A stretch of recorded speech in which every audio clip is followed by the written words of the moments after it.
Nakakaputang... 5 years ko pinaghirapan yung account ko since 2018, andyan na yung account ko. Tapos ngayon, magigising na lang ako na banned na yung account ko. Eh, wala naman ako mga violation kahapon. Wala akong violation kahapon.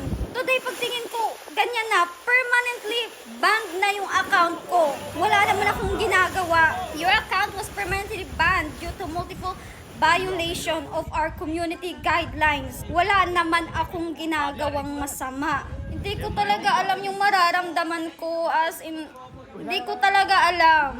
Nasa TikTok yung negosyo ko. Pinaghirapan ko yan. 5 years ko pinaghirapan yung account ko.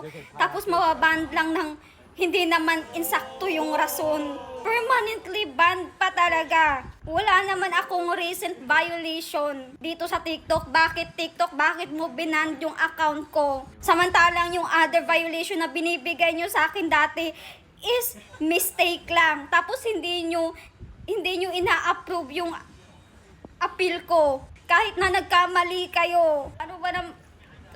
Andyan yung negosyo ko, TikTok. Bakit mo binand yung account ko? Wala naman akong ginagawang masama dito. O ayan, sa mga basher ko, matutuwa kayo. Siguro natutuwa kayo ngayon.